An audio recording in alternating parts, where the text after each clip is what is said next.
The other benefit of a small business is that you can invest in the unscalable things. And if you give that employee at the store level the ability to do something nice for a customer, they also feel like more empowered to help, with the success of the business. Could you talk to me a little bit about what the benefit of collaborations? The greatest use of a collaboration is that you're reaching two different audiences. So like tapping into the audience of another brand. If I want to immerse my customers, what are some things that I should pay attention to whenever I'm diving into creating these stories? Yeah, so I think the peak and end rule, they're going to remember that first moment. So let's invest in that. If you had to prioritize one change every retailer should make to their store this year, what would it be? Treat your stores like you're putting on a show. So kind of the events and programming throughout the year, like have that in place. What are the most common mistakes you see direct-to-customer brands make when they first open their store? There are so many. Yeah, share them. Let's hear it.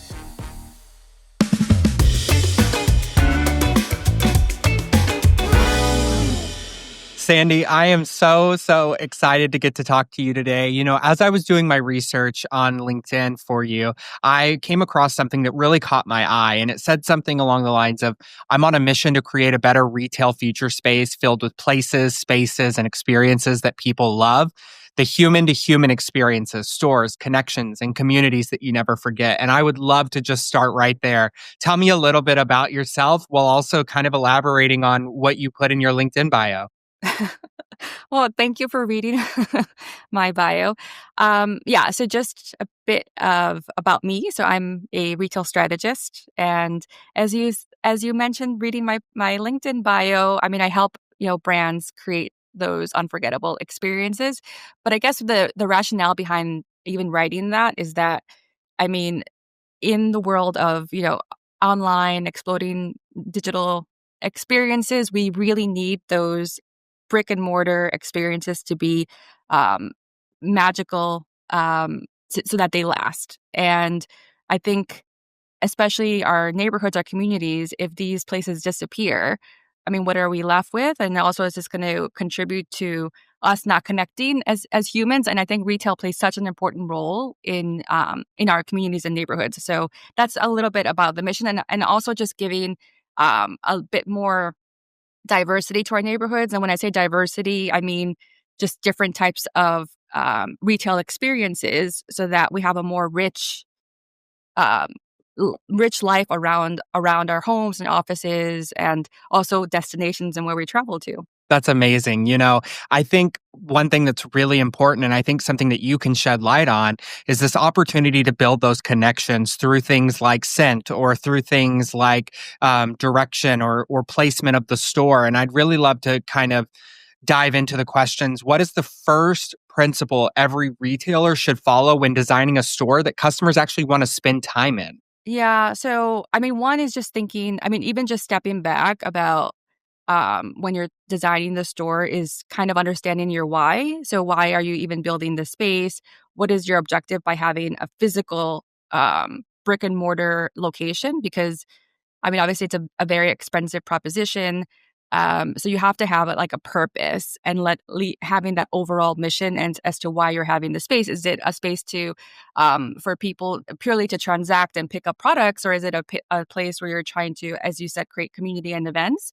So that overarching question and mission must drive the design.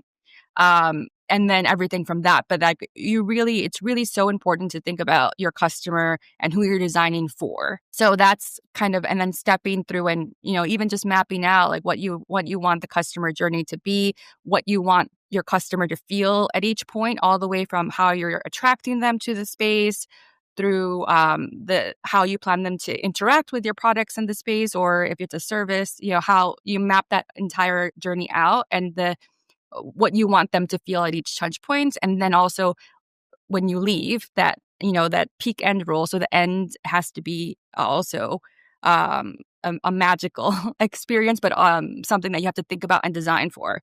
So it's really about that, mapping the entire thing out. That's amazing. I think from my perspective, whenever you walk into a store, you have kind of this anticipation, right? Like, I'm here to buy something, I'm here to see something, I'm here to engage with something. And being able to really find that store design aesthetically pleasing while also trying to find the items, that could really go a long ways. And, what are some elements of store design most directly driving sales and repeat visits? How can you ensure that your store design is set up to ensure that you are driving sales and building that community all at the same time? Yeah, so that's a big question. So I think, yeah. So ultimately, I think even just at the core is understanding how, why the customer is there. So, building your business model to be that when they're actually in the space, I mean, obviously the science shows and research shows that the more time you spend in the space, the more you're going to actually spend overall monetarily, and the level of the help you're getting from the associates and knowledge, all that stuff is going to contribute to you spending more in the store. So you have to think about how, in terms of your design and your question about design, you're thinking about, how am I going to attract more customers to the space? How am I going to get them to spend more in the space? And how am I going to get that revenue stream to continue after they leave? So that's a core part of the design. And thinking about how you even merchandise things to help do that. So let's say even because one of the activities I like to do before designs and things is to, let's say you're a wine store or something, you can go out and explore different wine stores and see how they merchandise their products. It could be that some are organized by varietal, some are by region, and then think about, okay, so how can I be different? So it could be that you can merchandise everything around what you're going to eat, and chicken dishes or fish dishes. So think about how you're going to break the norms and stand out, so that you're helping customers in your design of their space. And I mean, it's little touch points along the way to help educate. If your customer base are foodies, if that's your customer that you're designing for. So it's the little touches along the way, and again, back to mapping out the customer journey and who you're designing for. It helps then inform all of those design choices. That's a great answer. Thank you. I think for me, one of the biggest aspects of whenever you come into a store design is Yeah. that it has to emit the brand loyalty or Hmm. the brand in general, right? So whenever I create a store or a space, I want to make sure that it resembles who I want it to be, what I want it to be, but also with a little bit of input from, I want to make sure that my products are placed correctly, my inventory is synced, everything is ready to go. So whenever I am in that opportunity to sell, I have those little nuances and touch points along the way to ensure that I'm making a great visit and a great experience for my customers. I was going to say, no, that's a great point. And I think some that are kind of doing that, well, at least one, I mean, can I share an example, I guess, of one that I think has redone stores completely and kind of changed to move their brand in a different direction. And I totally agree. That's such a great point about that the space reflects the brand and your brand identity, and also, but just what you stand for as a brand, and that has to come through in the space, and because it's just a physical manifestation of your brand.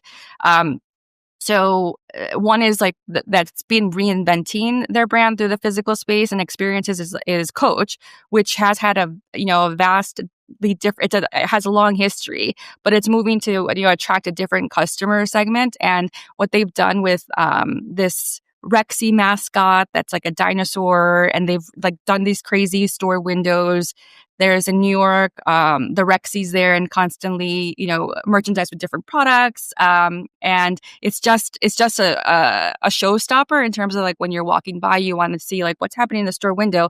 And then also they're having events and things actually in the store for this new, more sustainably minded customer segment. So they have Coachtopia, and you're able to then bring your older Coach items in, or vintage Coach items in, to then redesign them or personalize them. But it's a live workshop happening in the store. So it's kind of a live environment, again, showcasing more of the brand values, I guess, of Coach, right? Thinking about how you extend the life of your product beyond the time you first bought it. Absolutely. I think that's so cool and great example for Coach. Coach has gone through some major changes the past few years. And I think just being able to noticeably see that the brand itself has remained a constant of quality, of great products, but also changing the focus on the market. I think that's such a great aspect of what Coach has done and really kind of capitalized on in these past years. But how would you say that you balance aesthetics with functionality when designing a retail space? How would we set that up?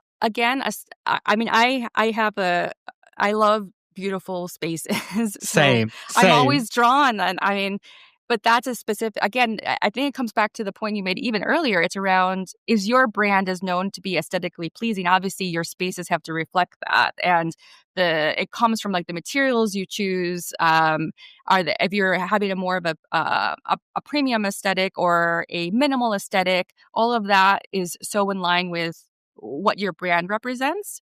So, I mean, you look at something like, Costco, right? I mean, their value proposition is so different, where it's very bare, and obviously things are stacked like a warehouse, and that's completely fine, and it works for them because it's aligned with the value they're delivering by having, great prices and excellent service. Um, well, service in the sense of employees are there because they love to work there, and help you, but it's a different proposition. So again, it's tied to your brand. And the practicality, I think, is that where the balance was? Is that the question? Aesthetics with functionality? Yeah. So I mean, again, you can't. You have to. At the end of the day, you're a business too. So it's kind of all. It's all. It has to work from a. It has to be a profitable endeavor. So you can't obviously overspend. So it's always just a balancing act of, is this going to drive, is that an additional element going to drive revenue? Yeah, that's a good call out. I think from most new businesses when they're starting out, maybe capital is a little small, right? Maybe they don't Yeah. have a large amount Hmm. to spend on aesthetics and they want to spend it on inventory. And a lot of small businesses do just that. But what are the most common That's a mistakes that you mistake. would see? Yeah. That's a mistake, Yeah. I think. Yeah, that's great. What are the most common mistakes you see direct to customer brands make when they first open their store? There are so many. Well, I think one is they may jump in too fast. So, I think the ultimately you have to de-risk this investment the most, as much as you can, because especially for a brand starting out. So things like testing, through things like, even starting out in markets, in pop-ups, store in store, events, just so you have your kind of retail chops kind of starting to build them, because it's a whole different animal. Let's say if you're an online player and then going offline, and then you also think you can do it all yourself. So you kind of learn those things as you go along. But I think the testing through these other types of formats before you go, let's say, and invest in your own larger store, or a store that's your own, is key, because then you start to understand kind of the customer, what it's like to be in retail, and then you can use those lessons and insights and feedback to iterate on the products you're actually offering in the store, and then obviously your customer experience as well. So all of those things help inform what you actually ultimately design and build, and roll out. I think the other thing is just not thinking about the other big mistake is beyond launch day. So obviously, you probably are going to have a bunch of like events and things planned to have a big and most successful launch as possible. But it's the hard part is, once that passes, is how are you going to keep those customers coming back? How are you going to attract new customers?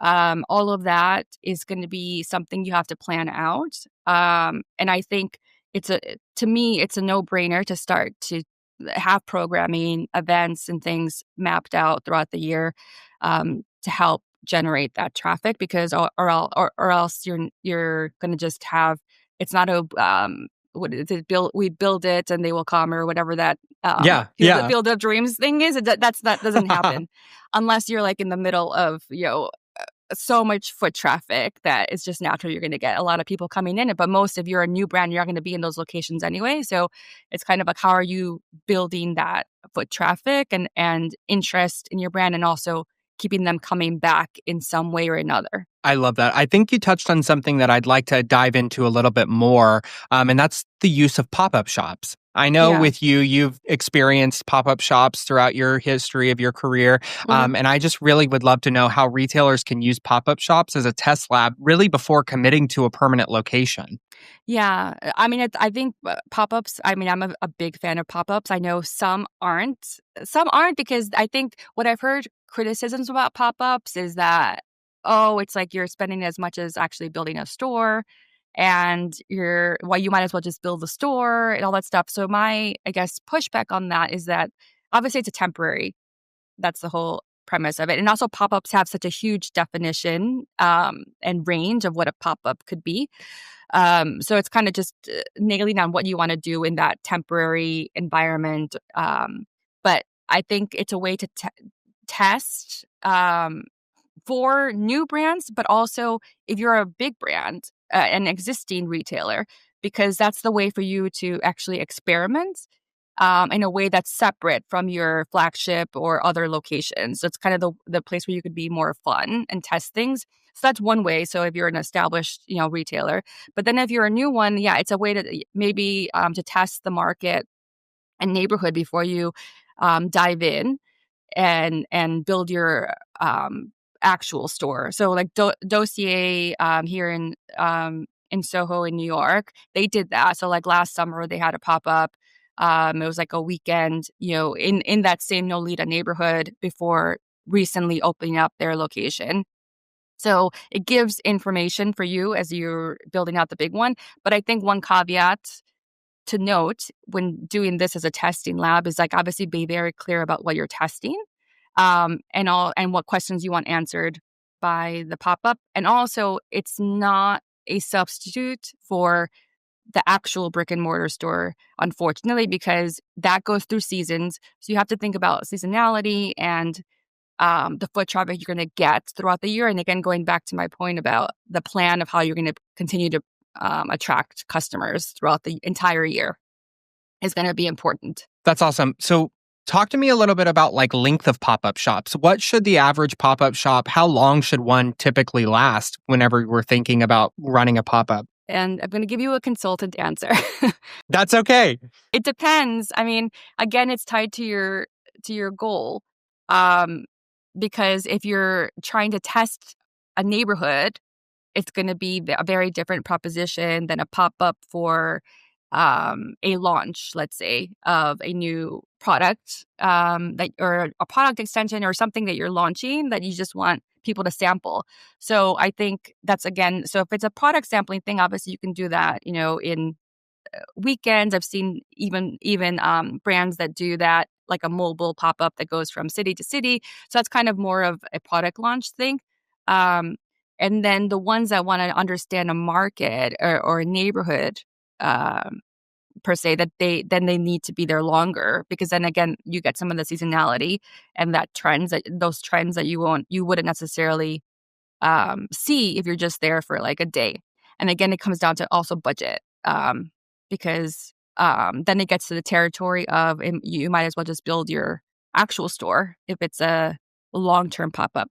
But then we also see brands like Louis Vuitton, right? They have while they're building their store, their multi-year store, I mean, the multi-year plan to construct the store on 57th Street here in New York, they have their temporary location, but it looks like, I mean, it's a beautiful store that's fully built out and essentially another store that's just an extended pop-up.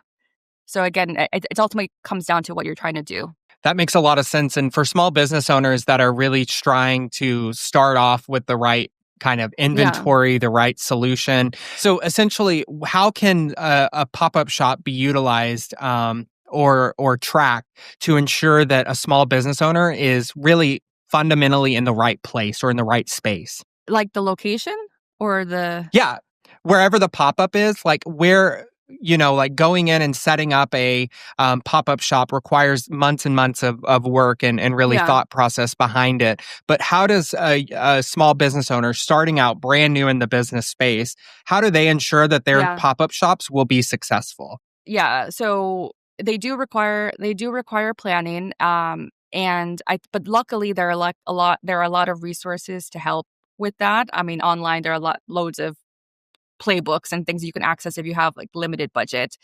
But you have to obviously map out your pop-up playbook, right? All the way from objective location scouting, the design, your all and again, like what you plan to do. If it's a product launch, obviously you're gonna merchandise it that way.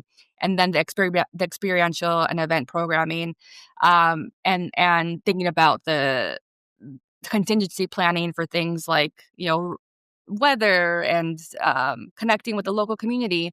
But I think what's also great in at least in cities like, um, I guess the major metropolitan cities in the U.S. and also, I mean, I spent much time in London as well. Is there are these great organizations that can help with um, and create that access to space really quickly. So I think it's possible. So I guess at least in New York, there's one called Parasol Projects, Leap, that actually help get access to some of these spaces, because I feel like that's going to be one of your major costs, is making sure you're in the right location and the actual procuring the space and for those flexible terms. Um, and then all of these organizations have playbooks and things, which I think helps um, brands. But ultimately, I think the major piece of advice I would give is just research, and actually go into these like the ideal neighborhoods and see what's around you, see and explore all the different shops, so that you can pick your right location and understand like the footfall, the traffic, and actually experience it yourself and have a sense of what you're trying to build by doing, again, the research, by exploring different shops. It is possible to do it on a budget, obviously, when you're testing out the first thing. But know that obviously aesthetics will suffer a little bit. Yeah. And then think about too, if you want to partner with anyone else too, like for not necessarily for actually designing it, but I mean like another brand that's helps to get your brand out there in the community, is if you bring in other local um, businesses too inside of the shop, because like I've seen really cool pop-ups where in the line they'll have like food when you're queuing up for the pop-up, they'll have like local food being like handed out to like as people are waiting to test out popsicle, things like that. So I think that connection to the local community is really important. I mean, have you seen any cool ones? Any cool pop-ups? I have. So I live in Oklahoma City, and they had a big Coach pop up. So it was funny that you Oh, brought in nice. Coach. Yeah, they had this huge Coach pop up, and then everybody, the way that they had it structured was they had like food trucks outside because it was right near the entrance of the mall. They had all of the free kind of food, and it was all kind of Coach themed, and it was Yeah. very unique. It was very cool. It created a space of just comfortability, and also it created this space of where it drove me to want to buy the products. And I think that that's really important when setting up a pop-up shop, and I think it goes back to the idea of store design, right? Yeah. So how, whenever you're designing a pop-up or your store, what is going to directly drive sales and create repeat visits? And I think that that's a kind of a science in a way, right? Yeah, because I think what we've seen, and I think it might get to the point, hopefully, let's see, changing direction. But you see, at least because they're bigger brands, but using these pop ups as purely for brand building and not necessarily to drive sales, which is fine, I think, for the brands that can afford that. But I think if you're a newer, small business, you have to think about how it's going to directly drive sales versus brand too much brand building. So it's like a balance. Absolutely. And Coach was very much focused on brand building. They were building a brand new store into the mall in Oklahoma City. So it was very an opportunity to really get that name across. Yeah. And I think that was really an important aspect because it drove me as soon as the store opened. I was like, I've got to come back. I've got to see what's going on in this store. And I've loved it. I love it. I'm a huge Coach fan. So it was funny that Yeah. you brought Oh, up the nice. Coach. Yeah, it's funny that you brought up the Coach fan. But one thing that I want to touch on really quick is this idea of collaborations with local Mhm. collaborators and building kind of brand awareness through collaborations. We've seen things. There's an ice cream shop here in Oklahoma City that does local collaborations with other businesses, and they inspire local ice cream flavors based off of those businesses, and they sell Yeah. them within each Oh, I store. love that. And I've seen it just really transcend a lot of barriers around two different companies, two different ideas coming together to create this collaboration. And I'd love to shed some light on that. Could you talk to me a little bit about what the benefit of collaborations in this local economy is and how small business owners can utilize collaborations to drive business further? Yeah. So, I mean, collaborations are one of my favorites too, because I love seeing how brands come together and partner.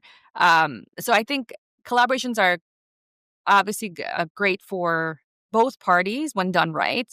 So it's kind of, you have to think about that they're complementary, and the greatest use of a collaboration is that you're reaching two different audiences. So like tapping into the audience of another brand that's aligned but not competing, right?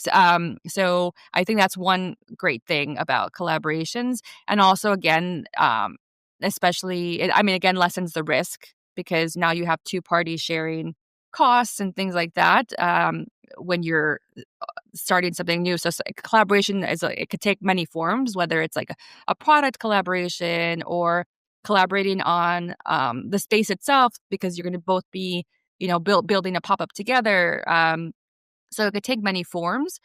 But I think it's a great way also when, especially early, to get to this place you want faster because you're, working with someone else. I mean, there are obviously caveats with collaborations because it does, as it decreases risk, it also increases risk because you have the reputation risk of the brand you're aligning with. So that has to be clear. And also just if it's the first time you're working together, that knowing that you're working together with someone that is unknown, an unknown party. But when done well, they can be amazing. And I've seen firsthand just how amazing those collaborations can be for small business owners. And I think that that's such an Yeah. important aspect that oftentimes gets overlooked. Small business owners oftentimes feel like they're trapped in kind of running the business on their own, right? And this Yeah. is all on them. It's on their shoulders. But collaborating with someone who understands the business or doesn't even understand your business, but really understands this concept of starting a business and building and leveraging clientele, I think can go a really far way. And also just which is a great point. And also I guess just from your thinking about your store itself, um, even though it's an expense, but it's also an asset that you're building in the community. So thinking about how you can get as much return out of the physical space as possible, and collaborations allow you to do that. So if you provide um, cookware or home things, you could have, collaborations with local chefs or hosting dinner parties, and shutting it down in the evening and just having dinner parties in your store, or events with other, let's say you're a in fashion.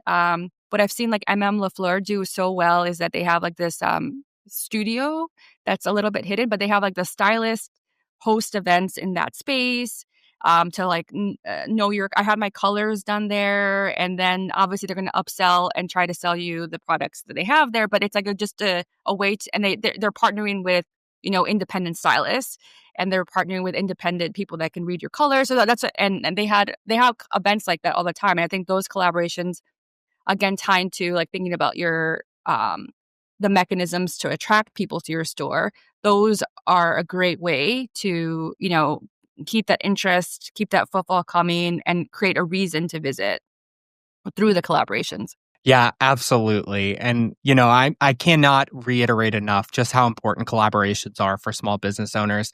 And, one thing that I think a lot of small business owners struggle with is this idea of tracking success. right? So, what metrics should store owners track to measure whether their experience strategy is actually working? How can I ensure that my collaborations are working or that my pop up shop or my other small businesses are actually producing what it is that I'm trying to produce? Yeah. So, I mean, you could track with now technology, you can basically track anything you want. So it's about being creative. And again, tied to the objective you're doing and maybe even small experiments that you're doing, tying the metric to that. So it's like, I mean, obviously you're tracking the major ones. I mean, the standard, sales per square foot, et cetera. But then if you're doing anything that's an experiment, I would suggest just changing one thing and then tying the metric to that. I mean, ultimately, at the end of the day, you want things to impact sales somehow. So you have to have a baseline and trend that you're tracking. Um, but other than that, again, it has to be tied to what experiment you're running, the metric you choose. Um, but hopefully you're getting, I mean, the basics are making the change to the ROI on what you have invested in, which is your store.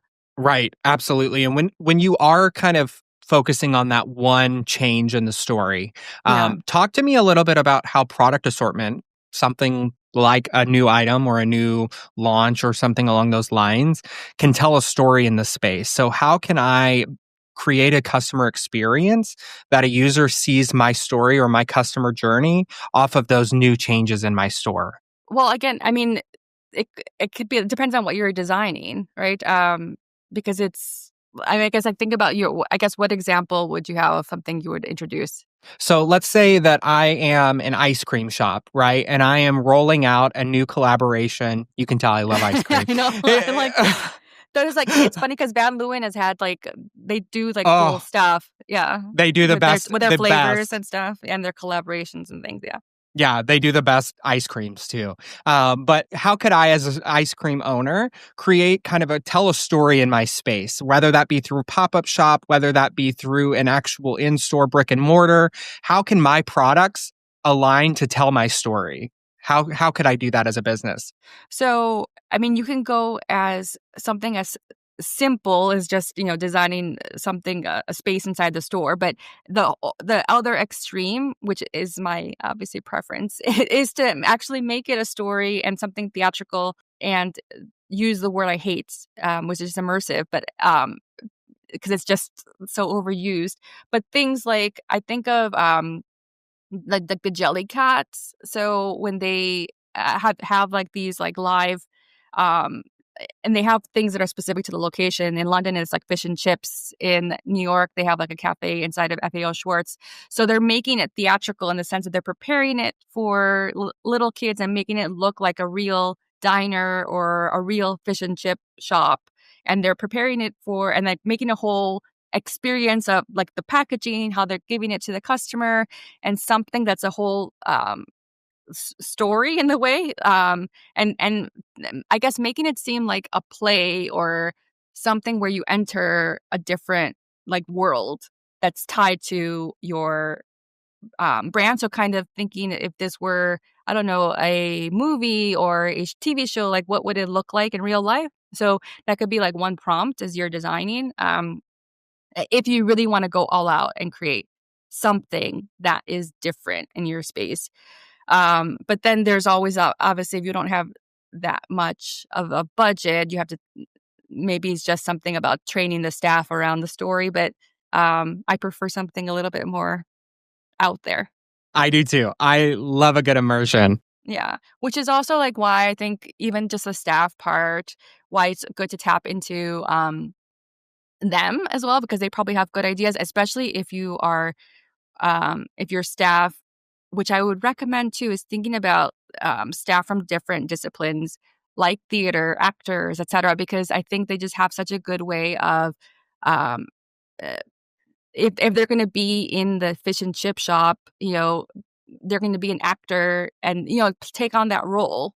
So I think those kind of hiring for that experience, if you're trying to build that type of experience, like thinking about actors and stuff like that, that are going to transport the customer into that mini world you're creating. That is such a good call out. I would have never thought of that, but it actually makes a lot of sense to get people who are so involved in the immersion of the activity that they themselves transform into this persona or this character of the world that you're designing. I think that's so cool. And even looking at like for inspiration, like other analog experiences. So I mentioned theater, but also even like restaurants and hospitality, because they do such a good job too of creating that. So I think of Carbone in the restaurant in New York. I mean, he talks about. I still have never been, but I've seen a bunch of people post about it, but he talks about transporting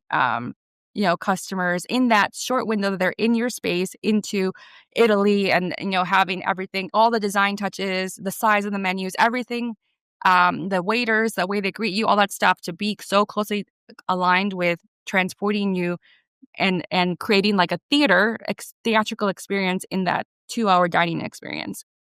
So I think you can get a lot of inspiration from doing that as well. Like I definitely recommend that if you're designing some of these types of worlds in your store, is to go and get inspiration from other places. I love that. I think one of the biggest kind of areas that small businesses can learn from or grow from is this idea of world evolution, right? So whenever we're creating Yeah. things around the brand, the consumer, I have to take into consideration things like the aesthetic or the scent. Scent plays a role in shopping, and kind of walk me through what are kind of the top 3 or top 4 things that, as a small business owner, if I want to immerse my customers, what are some things that I should pay attention to whenever I'm diving into creating these stories? I mentioned it earlier, but it's kind of the peak and end rule, right? So they're going to remember that first moment.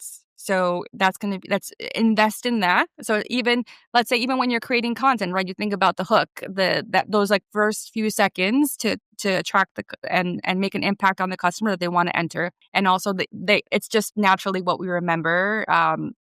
As human beings, is the beginning and the end, and then the peak. So have that first wow moment, and be it that amazing store window, the greeting, and then when you think about the senses, as you talked about, like what do you want to hit them with? So it could be a signature scent, because you're going to remember that. I mean, it's obvious scent is obviously closely tied to memory.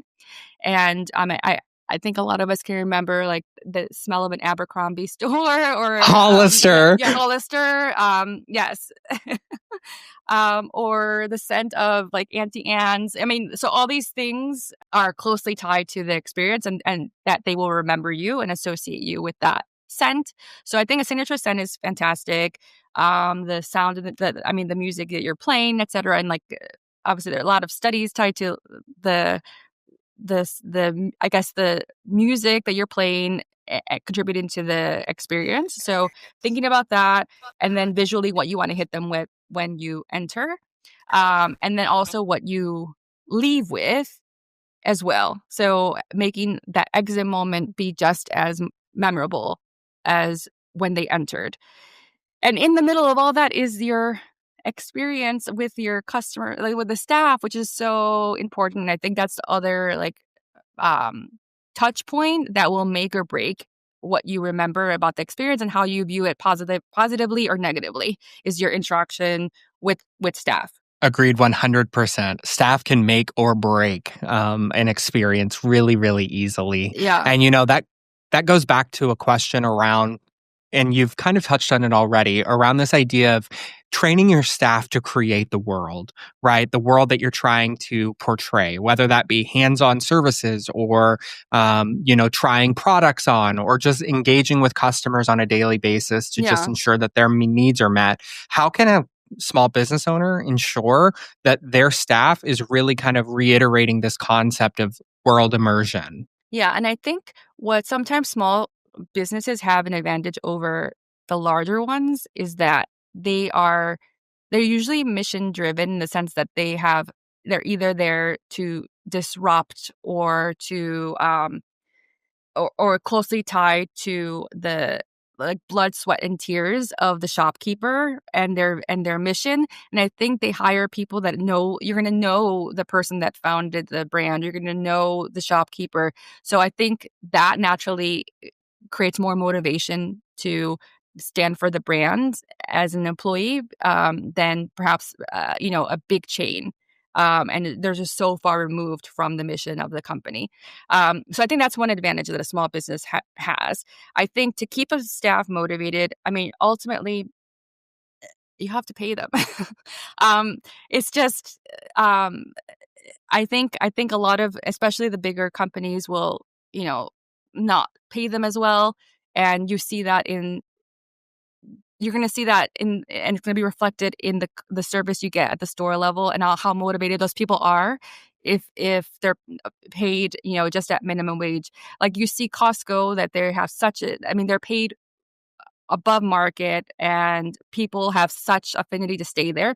So you're going to be, when you're paid well and compensated well, you feel that you are rewarded for what being there, and also have and again tied to the knowing the actual founder and the shopkeeper themselves, you're going to be more invested in their success as well. And I think as a retailer, a small business, as a retailer, you want to make sure you're investing in them through training as well. So an unconventional training. So if it is that they're going to be, maybe they're not an actor, but maybe they can take like an improv class, so like thinking about how you're going to invest in their development so that they feel that they have a long-term career with you, because they're going to be more invested in your success as a retailer.